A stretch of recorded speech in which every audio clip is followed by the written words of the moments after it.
Olá, queridos irmãos da Igreja Presbiteriana 12 de Agosto. Eu quero dizer que para mim é uma alegria imensa poder estar mais uma vez aqui com vocês. Eu quero agradecer ao conselho da igreja, que por meio do reverendo Lucas Apolinário me convidou para participar com vocês da nossa conferência missionária. Eu quero dizer para vocês que o fato de eu estar aqui no campo missionário é fruto exatamente de todo o empenho da liderança dessa igreja anos atrás, muitos anos atrás, quando das conferências missionárias que foram feitas aí. Foram muitas conferências, fomos muito abençoados e certamente não vai ser diferente com mais essa conferência missionária.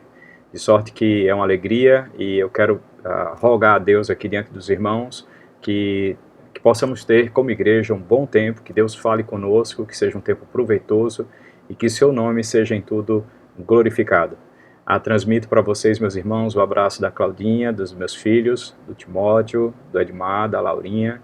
Para cada um de vocês, estamos com muita saudade, esperamos em Deus em breve estarmos juntos para conversarmos, compartilharmos, quem sabe, um pouco da palavra de Deus, com a graça dele. Eu quero convidar você a abrir a palavra do Senhor no livro de Êxodo, no capítulo 3, nós vamos fazer a leitura do verso 1 ao verso 10, mas nós vamos trabalhar até o versículo 17 do capítulo 4, tá bom? Êxodo, capítulo 3, a partir do verso 1. Diz assim a palavra do Senhor. Apacentava Moisés o rebanho de Jetro, seu sogro, sacerdote de Midian, e levando o rebanho para o lado ocidental do deserto, chegou ao monte de Deus, a Horebe. Apareceu-lhe o anjo do Senhor numa chama de fogo no meio de uma sarça. Moisés olhou e eis que a sarça ardia no fogo e a sarça não se consumia. Então disse consigo mesmo: Irei para lá e verei essa grande maravilha, porque a sarça não se queima. Vendo o Senhor que ele se voltava para ver, Deus, do meio da sarça, o chamou e disse: Moisés, Moisés. Ele respondeu: Eis-me aqui. Deus continua: Não te chegues para cá, tira as sandálias dos pés, porque o lugar em que estás é terra santa. Disse mais: Eu sou o Deus de teu pai, o Deus de Abraão, o Deus de Isaque e o Deus de Jacó. Moisés escondeu o rosto, porque temeu olhar para Deus. Disse ainda o Senhor: Certamente vi a aflição do meu povo, que está no Egito, e ouvi o seu clamor por causa dos seus exatores. Conheço-lhe o sofrimento. Por isso desci a fim de livrá-lo da mão dos egípcios e para fazê-lo subir daquela terra a uma terra boa e ampla, terra que mana leite e mel, o lugar do cananeu, do Eteu, do Amorreu, do Ferezeu, do Eveu e do Jebuseu, pois o clamor dos filhos de Israel chegou até mim, e também vejo a opressão com que os egípcios os estão oprimindo. Vem agora e eu te enviarei a Faraó para que tires o meu povo, os filhos de Israel, do Egito. Vamos orar, irmãos. Senhor nosso Deus, nós queremos agradecer ao Pai por mais esse momento que temos aqui para podermos aprender um pouco mais de Ti, Senhor. Obrigado pela Tua palavra, enquanto tantos povos não têm sequer um versículo em sua própria língua, ou mesmo as pessoas não têm acesso por questões, às vezes, políticas, religiosas. Ó Pai, nós temos tantas versões disponíveis e muitas vezes nem fazemos caso disso, não nos importamos e não respeitamos nem consideramos a sua palavra. Tem misericórdia de nós. Nesse momento nós queremos te pedir, Pai, que o Senhor fale conosco, que a sua palavra encontre um local seguro em nossos corações, de tal forma que promova em nós mudança, reflexão e mudança para a glória do teu santo nome. Te rogamos que o Senhor nos ilumine através do teu Santo Espírito para compreendermos a sua palavra e vê-la aplicada em nossas vidas por amor do teu nome. Nós oramos assim em nome do Senhor Jesus. Amém. Irmãos, esse texto certamente é um dos textos que eu acho mais bonito na Bíblia, quando nós falamos sobre semana missionária, conferência missionária, dentre os personagens bíblicos, a que mais me chamou a atenção está aí o Moisés, também Jonas, dentre outros. Mas eu quero dizer que nós estamos lendo essa passagem não em busca de uma figura excepcional, porque nós não podemos olhar para a Sagrada Escritura em busca de super-heróis, de pessoas que eram perfeitas, porque Moisés não foi perfeito.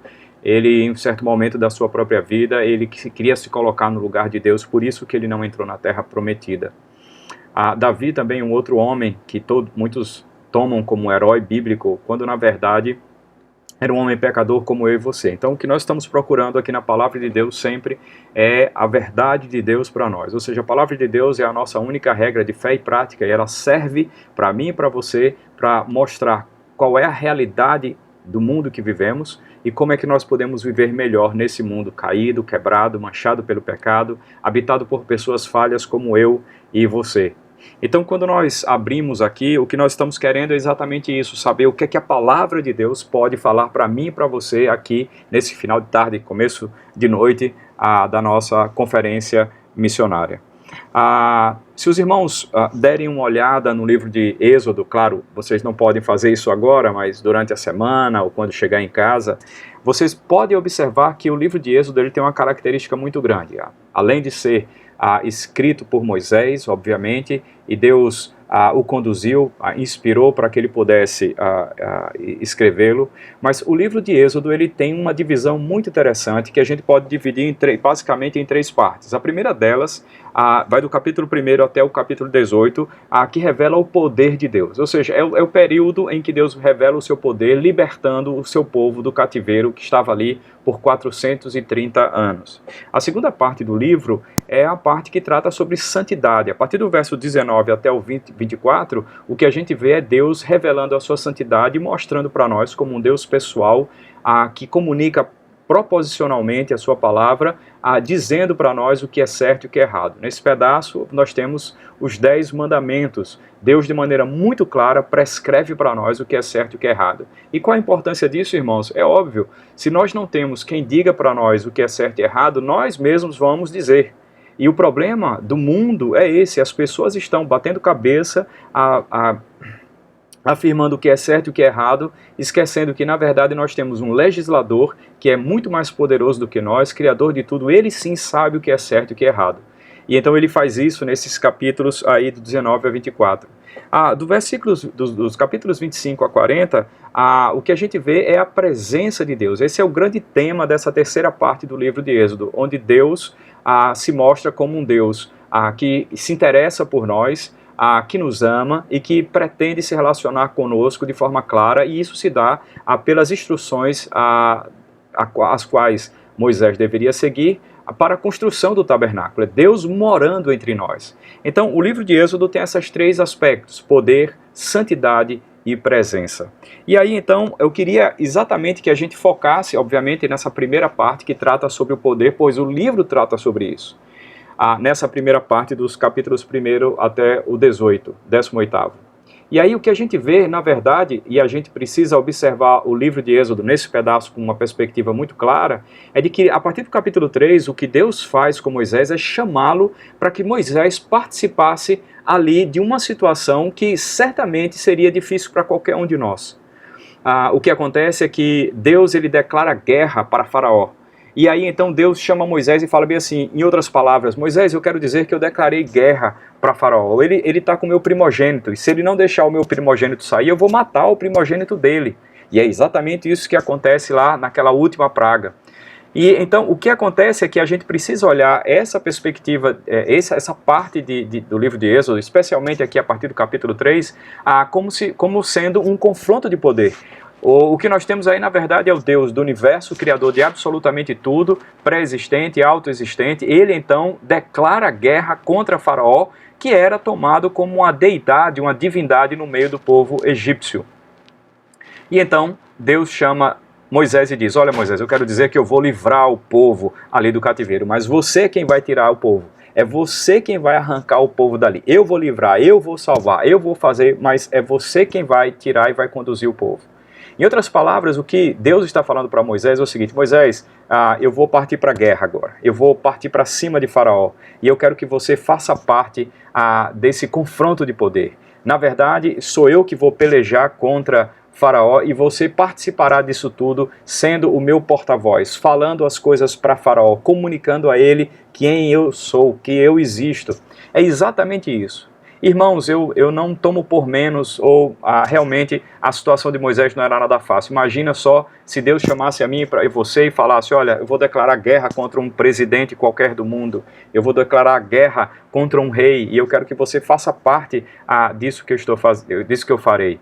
Eu penso que a situação de Moisés não era fácil, e Moisés, ele certamente se amedrontou de ver uma situação daquela. Imagine só, então Moisés é chamado para uma guerra entre dois deuses, por assim dizer, Deus verdadeiro e Faraó, o Deus do povo egípcio, e de lambuja ainda tinha um povo ali que certamente não conhecia Deus e que ele deveria conduzir. Ou seja, uma briga entre Deus e Faraó, Moisés no meio dessa briga, puxando no meio dos dois um povo para tirá-lo da escravidão. E aí, irmãos, certamente Moisés não querendo realizar essa obra, ele comunica então a Deus e ele fala para Deus ali de maneira muito clara as suas justificativas para não fazer a obra que ele tinha chamado, para não atender o chamado de Deus.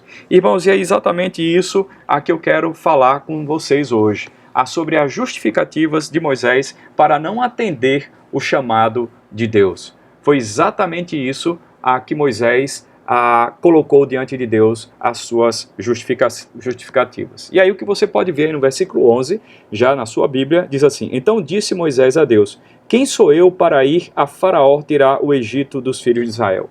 A primeira justificativa, meus irmãos, que a gente pode ver aí nessa passagem é a justificativa existencial, ou seja, Moisés ele fala para Deus dizendo: Quem o senhor acha que eu sou para o senhor me chamar para fazer parte de um confronto de poder como esse? Quem é que o senhor pensa que eu sou? Eu não sei, irmãos, o texto não fala exatamente sobre o que eu vou dizer agora, mas a gente pode subentender, considerando toda a história de Moisés ali, a maneira como Deus o conduziu até a casa de Faraó, e ele então ser cuidado pela filha de Faraó. O que acontece, irmãos, é que Moisés, como você deve bem lembrar, Moisés ele tinha matado um egípcio que tinha estava judiando de um judeu, de um hebreu. E ele matou, e aí no dia seguinte, quando ele vai lá apartar uma briga dos seus compatriotas, dos hebreus, e ele é questionado então: você vai matar nós como você matou aquele egípcio? E aí Moisés então se deu conta de que na verdade o que aconteceu é que ele tinha sido descoberto e várias pessoas sabiam que ele tinha matado. Então eu fico pensando, e aí então ele foge e vai para a terra de Midian. E lá então ele encontra aquele que seria o seu sogro, se casa, constitui família e etc. Eu fico pensando que talvez talvez Moisés tivesse dito assim para Deus: Deus, o senhor sabe de fato quem eu sou? O senhor está me chamando por quê? Talvez, irmãos, Moisés não tenha se dado conta que Deus tinha dito para ele: sou eu que vou salvar, você vai apenas tirar, você vai apenas conduzir o povo. E é interessante porque eu acho que às vezes nós fazemos exatamente a mesma coisa que Moisés. Nós pensamos assim: o Senhor me chamou, então eu sou o cara, eu sou a moça, eu realmente vou fazer acontecer, vou deitar e rolar. Talvez esse seja um dos grandes desafios para todos aqueles que servem a Deus de forma integral, acharem, como Moisés em um certo momento achou que era Deus. Mas o fato é que Moisés, irmãos, ele estava ali pronunciando para Deus a ideia de que, olha, eu sou, provavelmente, o texto não diz de maneira clara, mas provavelmente seria isso: olha, eu sou um assassino, eu sou fugitivo. Ou seja, é interessante porque Moisés talvez tenha colocado essas prerrogativas que ele sabia que faziam parte da sua identidade, que manchavam o seu caráter, e ele dizendo para Deus: Deus, eu acho que eu não sou digno de fazer essa obra. Irmãos, é interessante porque de uma forma geral eu penso que todos nós consideramos de uma forma ou de outra exatamente isso, a ideia de que não somos dignos de fazer a obra. E ele talvez estivesse pensando: poxa, eu não valho nada, eu nem casei com mulheres do meu povo, eu casei com uma pessoa de um outro povo, a minha história não é muito boa, eu fugi, eu fui frouxo, eu não fui corajoso, eu deveria ter ficado. E Moisés então coloca tudo isso diante de Deus. Quem sou eu, Deus, para fazer a sua obra? E aí Deus então responde, e a resposta de Deus no versículo 12 é fabulosa. E no versículo 13 também. Primeiramente, Deus disse para ele: olha, eu quero dizer para você, Moisés, que eu serei contigo. E é interessante porque, geralmente, de uma forma geral, nós não nos sentimos aptos para fazer a obra de Deus e atender um chamado de Deus. E então nós colocamos a desculpa que não somos dignos. E Deus fala: olha, não é a sua dignidade que vai fazer as coisas acontecerem, mas é exatamente o contrário. É a minha presença, sou eu quem vai fazer as coisas acontecerem. Eu lhe chamo porque eu quero, e eu escolhi e decidi dessa forma, não porque você é excepcional, não porque você é a melhor pessoa do mundo, mas sou eu que vou fazer, eu estou te dando o privilégio de participar. E aí no caso desse confronto de poder, né, meu com Faraó, Deus falando para Moisés. E ele então diz: eu serei eu serei contigo. Mais à frente, ele faz uma promessa que eu chamo de uma promessa sinal. Deus fala, olha, eu quero dizer para você que você vem aqui e vai adorar nesse monte também. Ou seja, não só eu prometo que estarei contigo, mas eu prometo que você vai voltar para esse mesmo lugar e você terá esse tempo aqui comigo de novo. E então, Moisés, talvez não satisfeito com essa resposta, e uma resposta bem contundente, quem sou eu? Você é alguém que vai estar com o eu sou. E aí então, não há desculpas para fazer a obra de Deus. E aí então, Moisés dá a segunda justificativa para Deus. E a justificativa que ele dá para Deus é uma justificativa aparentemente bíblica, correta, mas foi uma justificativa e que não convinha ele falar isso para Deus. A segunda justificativa é uma justificativa teológica. Vejamos o versículo 13, diz assim a palavra do Senhor. Disse Moisés a Deus, eis que quando eu vier aos filhos de Israel, lhes disser, o Deus de vossos pais me enviou a vós outros, e eles me perguntarem, qual é o seu nome, que lhes direi? O que Moisés está dizendo é o seguinte, olha, veja só, o Senhor está aparecendo aqui para mim, etc., faz esse tempo todinho de silêncio e de repente o Senhor aparece e para mim diz, olha, vai lá e tira o meu povo, eu vou salvar, eu vou livrar e você vai tirar. E aí eu vou chegar para as pessoas e vou dizer assim, olha, Deus disse que ele vai salvar vocês. E aí ele fala, mas eles não vão saber, eles vão querer saber qual é o seu nome, que Deus é esse, como é que é isso? Em outras palavras, ele está dizendo, olha, eu acho que tem um problema relacional, teológico relacional, ou seja, as pessoas não sabem quem o Senhor é e o conceito do seu nome, o que é que significa. É interessante porque no nosso contexto, no contexto ocidental, o contexto brasileiro de uma forma geral, e cada vez mais isso que eu vou falar, o nome ele é simplesmente um rótulo. É interessante no passado, e a gente tem várias histórias de familiares, certamente vocês têm, o meu avô, por exemplo, o presbítero Salles, ele era conhecido como Zé de Neco. O seu nome trazia a sua identidade. Claro, o nome dele era José da Silveira Salles, mas ele era conhecido como Zé de Neco. Por quê? Porque o pai dele era Neco, seu Neco. Então, o que acontece é que no passado era muito mais comum, o nome da pessoa não era só um rótulo, mas mostrava a sua origem, a sua identidade, o seu caráter.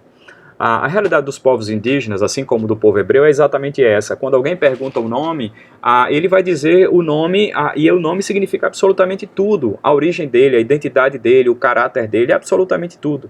Então, quando Moisés fala para Deus, mas quem é o Senhor? Né? Eu vou dizer para eles que o Senhor é quem? Qual o seu nome? Né? E é exatamente isso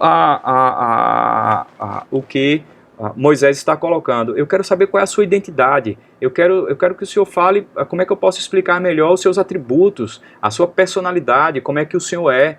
Então, veja que há um aspecto teológico relacional muito forte em tudo isso. E aí a resposta de Deus nos versículos 14 até o 22 são respostas maravilhosas. E aí então ele diz para essa segunda justificativa de Moisés o seguinte, eu sou o que sou. Versículo 14, desculpa, disse Deus a Moisés, eu sou o que sou. A primeira resposta, e aí ele continua dizendo, né, desculpa, disse mais, assim dirás aos filhos de Israel, eu sou, me enviou a vós outros. Ou seja, ele está dizendo para Moisés ali nesse momento, ele está dizendo, olha, eu quero dizer que você precisa afirmar para essas pessoas que eu sou o Deus autoexistente. Diga para eles que antes de existir o mundo, eu já existia. Eu sou o todo suficiente. Eu não preciso de absolutamente nada. Eu não preciso de sacrifício. Eu não preciso de nada. Eu sou, basta, eu sou. Diferente de qualquer outra coisa, que é por causa de... Mas eu não, eu sempre existi, eu sou o primeiro. Eu existo em mim mesmo, sou totalmente independente. E eu sou o verdadeiro Deus. Então, quando Deus responde para Moisés, diga para eles que eu sou e que eu sou me enviou, ele está dizendo, olha, diga para eles que aquele que é o primeiro de tudo, antes que o mundo se formasse, aquele que é pré-existente, aquele que é eterno no sentido de que sempre existiu e nunca tem fim, foi esse que me enviou. Então ele evoca essa característica poderosíssima dele para que Moisés comunicasse ao povo que de fato quem ele era, o eu sou. E aí ele continua e ele dá uma segunda resposta ainda, e ele diz assim, vai junto os anciãos de Israel, dizendo, o Senhor, o Deus dos vossos pais, o Deus de Abraão, o Deus de Isaac, o Deus de Jacó, versículo 16, me apareceu me apareceu dizendo, é verdade, vos tenho visitado e visto que vos tem sido feito no Egito. Então, a segunda resposta é que ele diz, olha, eu sou o Deus da aliança, eu sou um Deus que tem um pacto, que tem um acordo, eu não sou alguém estranho, eu não sou alguém que caiu de paraquedas na vida de vocês, na vida desse povo. Diga para eles que é o Deus de Abraão, de Isaac e Jacó, o Deus que promete, o Deus que se relaciona, o Deus que busca um povo, separa um povo, sou eu o dono de vocês, é exatamente esse Deus quem eu sou. Então a segunda resposta que ele dá é exatamente essa, eu sou o Deus da aliança. E por fim, ele diz entre os versículos 20 e 22, que ele é o Deus poderoso e soberano, quando ele diz, portanto eu estenderei a mão e ferirei o Egito com todos os meus prodígios.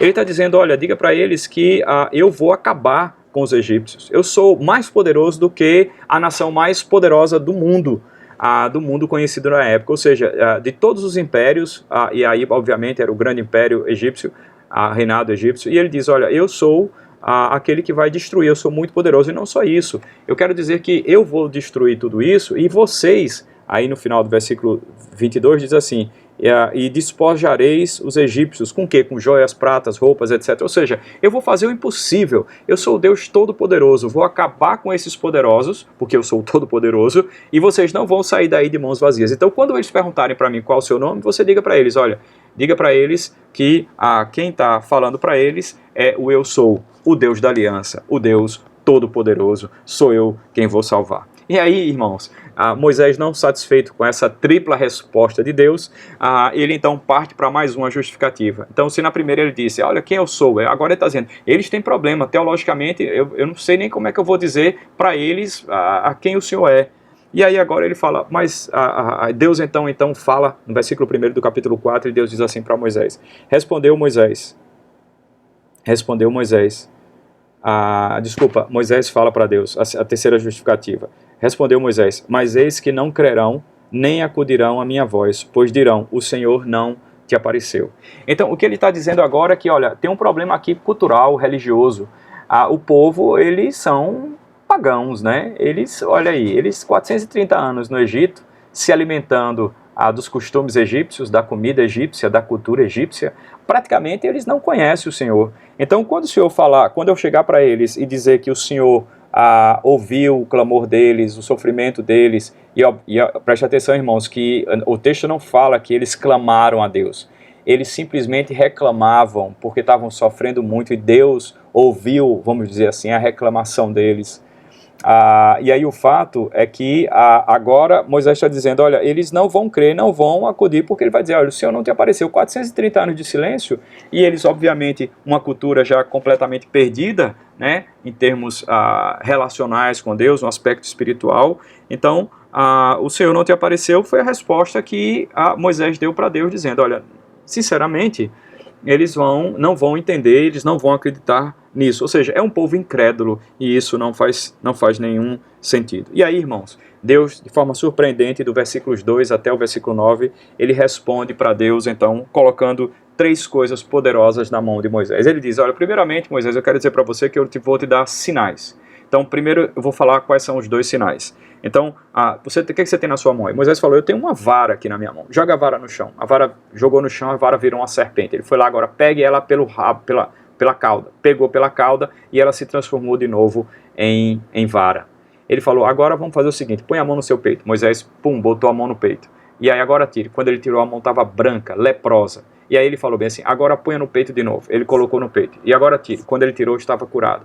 Então, Moisés, deixa eu te falar, você vai com esses 2 sinais para que eles saibam que realmente eu te mandei. Ou seja, eu estou capacitando você de forma de poder. Eu estou dando para você o poder de poder mostrar para essas pessoas que eu sou aquele que é capaz de transformar uma vara em serpente. Ou seja, eu controlo as árvores, eu controlo os animais, eu faço absolutamente tudo na natureza, na criação.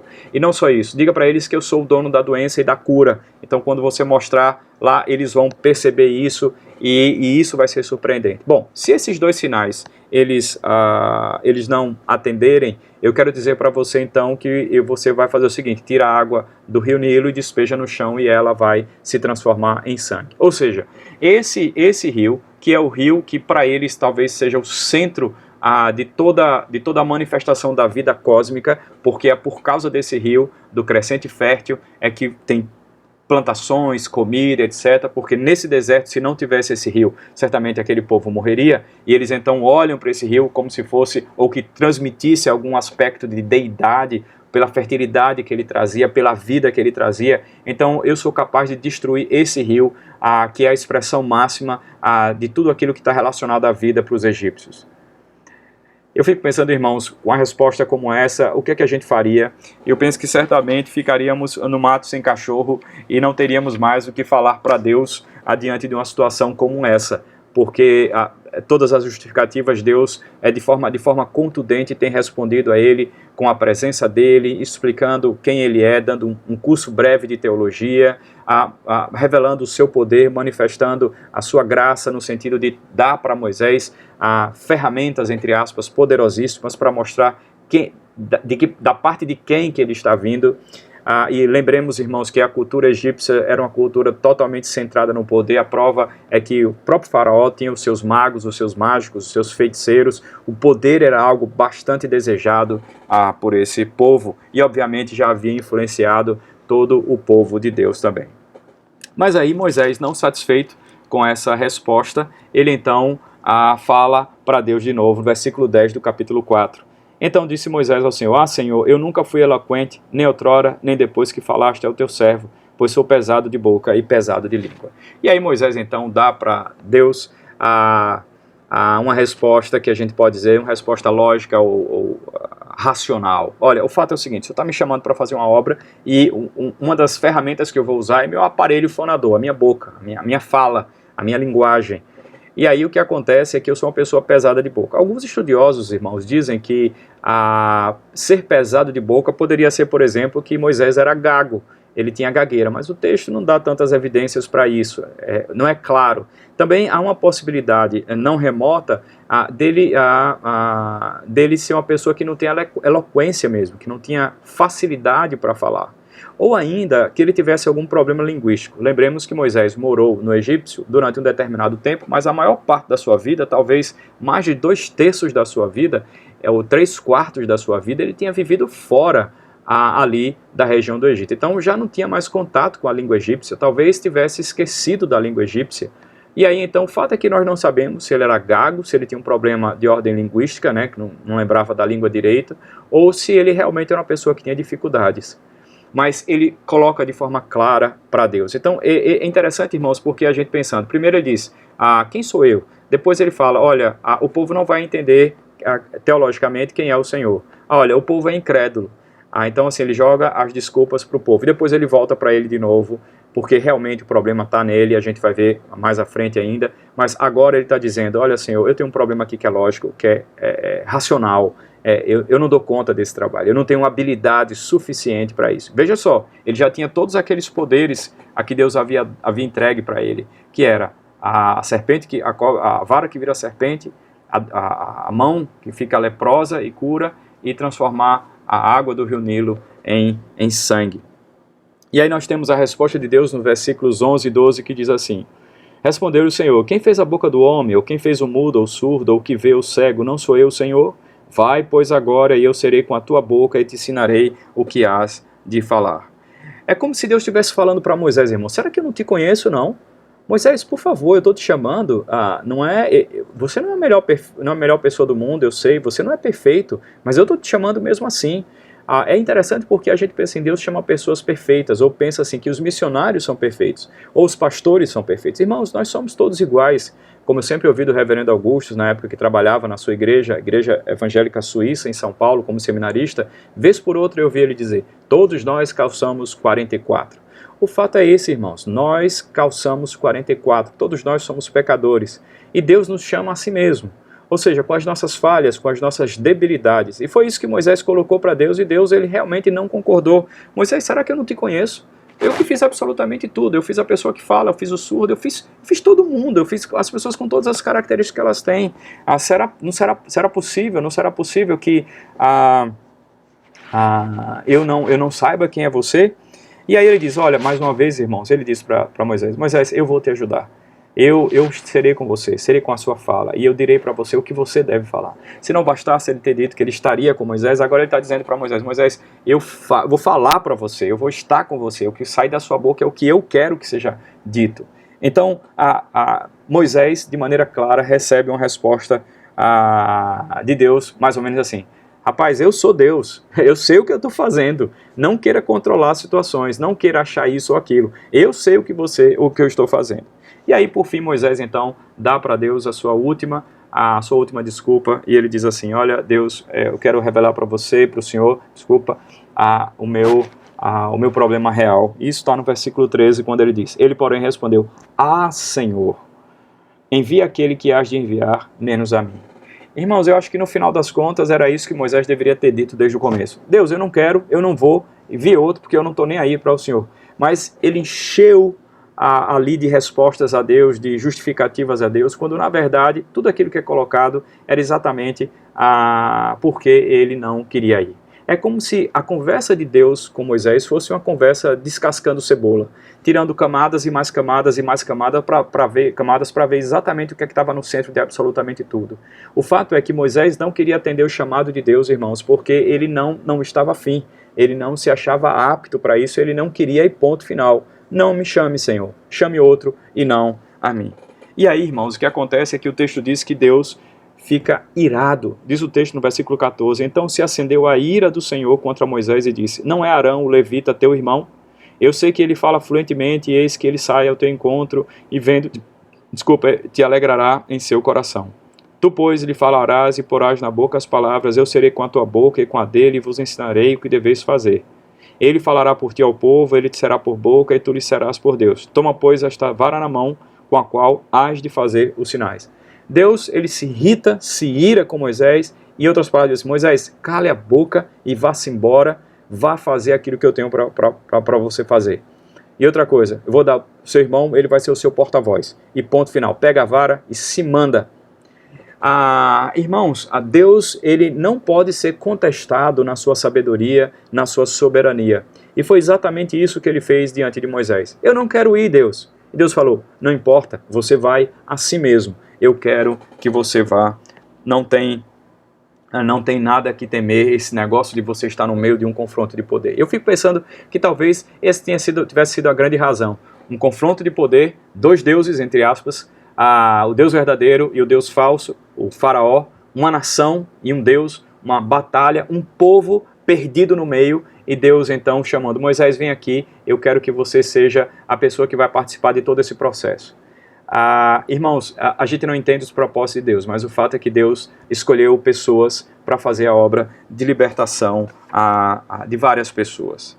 E aí então, Deus, tendo falado tudo isso para Moisés, eu fico pensando quem somos nós no meio de todo esse processo. Talvez a gente seja semelhante a Moisés e diga, olha, Senhor, eu não sou digno de fazer essa obra. Irmão, Deus, eu acho que as pessoas não vão entender o Evangelho, elas são idólatras, eu também não sei falar muito bem. Na verdade, eu não queria ir, Senhor. Eu penso que nós somos Moisés. Eu penso que Moisés representa, de certa medida, a perspectiva do povo de Deus. Um povo que não se submete à vontade de Deus, que não deseja fazer a vontade de Deus, que não quer atender o chamado de Deus. Deus tem chamado o seu povo para participar de um grande confronto de poder, um confronto cósmico, onde ele salva pessoas, onde ele liberta pessoas. Ele diz para a igreja dele, olha, vem e eu vou livrar as pessoas, eu vou salvar as eleitas, e eu quero dizer que você será responsável para ir lá e anunciar o evangelho para essas pessoas. Mas todas as justificativas que nós damos para Deus, no final das contas, irmãos, é exatamente essa. Senhor, eu não quero ir. Mesmo Deus dizendo para mim e para você agora, você não quer ir? Eu quero dizer que eu sou contigo. Você não quer ir? Eu te dou sinais. Ou seja, eu te capacito. Eu estarei com você. Você não quer ir? E aí Deus então se revela para nós como um Deus pactual, um Deus poderoso, um Deus que se relaciona, um Deus que quer ensinar para a gente quem Ele é. Ou seja, as respostas que Ele nos dá exatamente passam por aí, da sua presença, do seu ensino, da revelação do seu caráter, de um relacionamento mais próximo com Ele. E aí Deus fala, eu quero que você vá e faça a minha obra. E você então diz, mas Senhor, eu não quero ir. E aí Deus fala para você, mas eu sei o que eu estou fazendo, sou eu quem estou te chamando. Não é você que sabe, você não sabe nem o que vai acontecer daqui a 5 minutos. mas eu sei o que vai acontecer, não daqui a 5 minutos, mas por toda a eternidade, e eu estou te chamando, e você é a pessoa que eu chamei para fazer essa obra. E aí então você fala, Senhor, mas eu não quero ir. Aí o Senhor fala, mas eu não quero saber. Pega tudo que você tem, os seus dons, as suas habilidades, e segue então para fazer a minha obra. Irmãos, eu queria então terminar trazendo algumas reflexões, alguns ensinamentos para mim e para você nessa passagem que nós estudamos aqui hoje, nessa conferência missionária. A primeira delas é que Deus, dentro do contexto maior, é que Deus ele não é indiferente ao sofrimento das pessoas. Ou seja, Deus ele olha para o perdido, ele olha para as pessoas que estão afligidas, as pessoas que estão sofrendo, e ele não fecha os seus olhos. Lembremos da passagem de Mateus capítulo 9, versos 35 a 38, quando o Senhor Jesus ele olhou para a multidão e viu que elas eram como ovelhas sem pastor. Eu quero dizer que Deus ele olha para as pessoas perdidas assim. A história do Egito já passou, Deus já libertou, mas essa história e esse chamado de Moisés representa e fica para nós como uma referência do papel da igreja, e nós somos esse reflexo em Moisés, ou Moisés reflete a nós exatamente um Deus que chama uma igreja para poder fazer a sua obra, e uma igreja relutante, recalcitrante, que não quer se curvar. E Deus diz, olha, eu me importo com o perdido, eu olho para eles e eles são como ovelhas sem pastor. E o próprio Senhor Jesus, ele se compadece daquele povo, o nosso Deus, ele se compadece do perdido. Ou seja, diante de todo esse chamado, de toda essa conversa entre Moisés e Deus, entre Deus e Moisés, o que a gente vê claramente é que o que está em jogo é o sofrimento de um povo e o desejo de Deus de libertar um povo da escravidão do Egito, e aí no nosso caso, da escravidão do pecado. E Deus então, ele quer nos ensinar isso, que ele não está alheio ao sofrimento das pessoas que não o conhecem, e a igreja ela faz parte desse processo e é chamado para participar disso. O segundo ensinamento, irmãos, que nós temos aqui é que nós precisamos parar de sermos hedonistas espirituais e arregaçarmos as nossas mangas. Eu falo isso baseado na ideia do texto, quando nós lemos no começo, em que Moisés vai até o encontro de Deus ali, vê a sarça, né? Claro, ele sabia que era Deus, e Deus fala com ele, ele tira a sandália dos pés, etc. E eu fico pensando que a nossa relação com Deus é essa. Nós gostamos do prazer espiritual, ou seja, nós gostamos de estar na casa de Deus, ouvir a palavra dele, participar de uma conferência missionária, mas não queremos arregaçar as mangas e colocar a mão na massa. Nós, irmãos, precisamos parar de querer simplesmente usufruir dos benefícios do corpo de Cristo, onde nós aprendemos a palavra de Deus, onde nós temos o convívio dos nossos irmãos, onde nós temos o abraço apertado, um ombro amigo, um pastor que fala conosco carinhosamente, que nos visita, que ora por nós. Ou seja, nós devemos parar de pensar que a vida cristã é viver dentro de um hospital, onde somos cuidados, bem tratados, ou dentro de um hotel, onde todos estão ali para nos servir. Eu quero dizer que Deus ele nos ajuda a enxergarmos esse contraponto entre a sarça e o serviço, a presença e a mão na massa. Nós precisamos equilibrar isso, irmãos. E eu quero dizer para você que quando nós colocamos as mãos na massa, nós usufruiremos ainda mais da presença do Senhor. Precisamos parar de sermos hedonistas espirituais e arregaçarmos as mangas e pregarmos o evangelho ao perdido. Eu penso que o conforto do templo e a realidade do mundo são duas coisas que deveriam andar juntas. Ou seja, participamos da vida da igreja, mas também estamos no mundo vivendo, mas nós não queremos isso. Queremos só o conforto do templo, mas não queremos a realidade do mundo perdido sem Deus. Em terceiro lugar, irmãos, nós precisamos de parar de lutar contra Deus. Deus tem chamado a sua igreja, isso não é novidade para ninguém. Nós lemos a Bíblia, você conhece, eu conheço. Deus tem mandado a gente ir por todo mundo e pregar o evangelho a toda criatura. Ele disse que estará conosco, exatamente como ele falou com Moisés, mas nós temos sido negligentes a isso. Eu quero dizer que nós precisamos parar de lutar. E, claro, vocês estão vendo aqui, eu estou com a camisa azul. Claro, lembro o meu time, Confiança, desculpe aqueles que são torcedores do Sergipe. Mas sempre quando eu leio essa passagem, nas últimas vezes que eu li, eu sempre penso na partida de futebol. E claro, meu time não é o melhor do mundo, mas de certa forma eu também lembro as coisas relacionadas a Deus no que diz respeito ao embate que nós travamos contra Deus, como se estivéssemos no campo de futebol.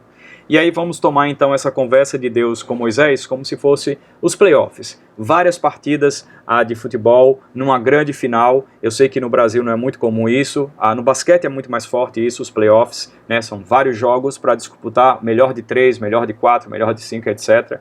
E o que a gente vê aqui é que foram 5 partidas, 5 embates entre Deus e Moisés, onde Deus chama e Moisés responde. E aí, a primeiro embate, então, o que acontece é que Deus chama Moisés, marca o primeiro gol, e Moisés, então, responde, marca o seu gol, empata, e aí Deus, então, dá a resposta com mais um gol e vence o primeiro embate, primeira disputa por 2-1.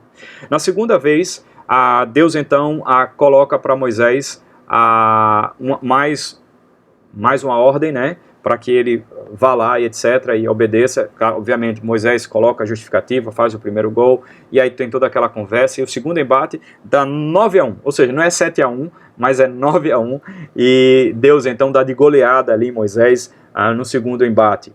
No terceiro embate, então, 8-1 Deus ganha de Moisés, uma lavagem que ele dá Moisés fala um versículo e Deus responde 8. E é exatamente isso que eu estou tentando fazer aqui, irmãos, é mostrar para vocês, numa relação de versículos, quantos versículos Deus responde para Moisés e quantos Moisés fala.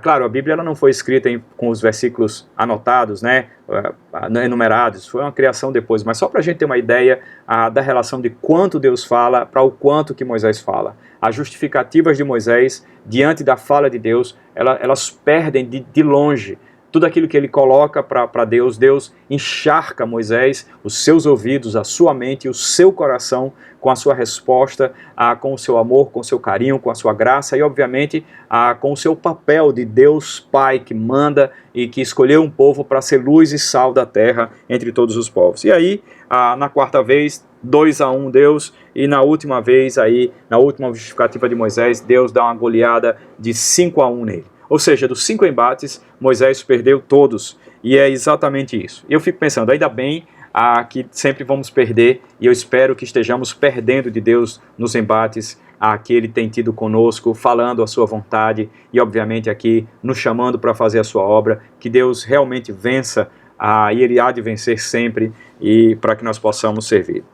Em quarto lugar, irmãos, um outro ensinamento é que Deus não nos chama para servi-lo como um reino de sacerdotes, porque nós somos os mais fortes, os mais lindos, os mais capazes, os mais habilidosos, os mais inteligentes, mas pelo contrário, irmãos, ele nos chama porque Ele quer que sejamos mais humildes e dependamos mais dEle.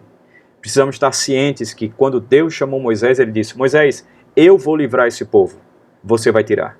Ou seja, quando Deus chama, não é para que nós vamos ali, para que nós tenhamos o privilégio de salvar pessoas. Nós não salvamos ninguém, nós não levamos Deus para ninguém, nós levamos o Evangelho, nós anunciamos a palavra de Deus para as pessoas. É só isso que nós fazemos, irmãos, mais nada. Então, na verdade, nós precisamos ter consciência de que Deus nos chama exatamente para sentarmos, como eu costumo dizer, na ala VIP do teatro dele.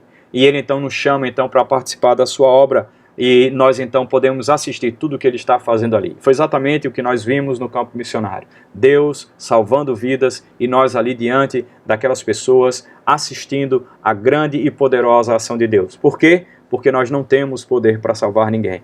Deus nos chama para sermos humildes e dependentes. Venha, Moisés, eu vou livrar e você tira.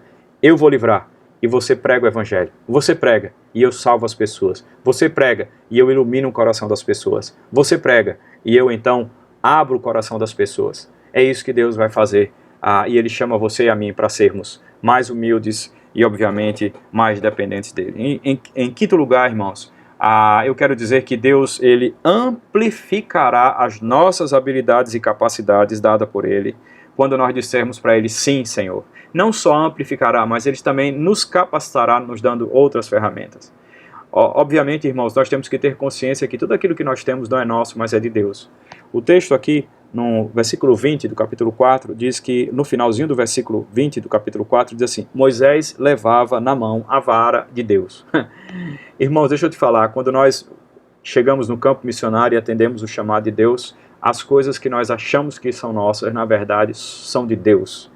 E é exatamente isso. Deus, Ele vai amplificar tudo aquilo que Ele já tem nos dado. para que nós possamos servi-lo da melhor forma. Ou seja, todos os talentos que você tem, todas as habilidades, todos os dons que você tem, eles são de Deus. E Deus amplificará tudo isso na sua obra. Deus te chama para que você veja exatamente isso. Deus amplificando tudo aquilo que Ele te deu. Deus te chama hoje, meu irmão e minha irmã, você que é jovem, você que é adolescente, você que é adulto, você que tem a idade mais avançada. Eu quero dizer para você que Deus está te chamando hoje. Ele está te chamando. Eu estou te chamando para você livrar o perdido do pecado. Para que você veja, para que você veja a minha salvação. Eu te chamo para você ver eu livrar o perdido dos seus pecados. Talvez você pense, mas eu sou idade avançada. Nós temos uma experiência bem marcante aqui no campo, é que o nosso logística de uma das cidades onde eu trabalhei, em São Gabriel da Cachoeira, eles chegaram ao campo com quase 60 anos. E, obviamente, já estão há mais de 10 anos no campo, já passaram dos 60, já estão chegando aos 70 anos, eles estão aqui servindo, e eu quero dizer para você que ele é muito mais forte do que eu, e é uma coisa impressionante. O fato é que não tem idade para servir ao Senhor. Moisés foi chamado, ele já tinha os seus 80 anos por aí. Eu quero dizer para você, jovem, adolescente, adulto, homem, mulher e até criança e idosos, Deus está te chamando e dizendo, vem, tira o povo e vocês vão ver eu livrando esse povo da perdição, do pecado, transportando cada um deles para o reino, meu reino de luz. Que Deus nos abençoe, irmãos. Vamos orar. Senhor nosso Deus, nós queremos agradecer ao Pai por esse tempo aqui. Pedimos ao Pai que o Senhor aplique a Tua palavra em nossos corações. Que não sejamos como Moisés, mas que estejamos disponíveis para fazer a Tua vontade. Faz isso e continua abençoando esses dias de conferência missionária.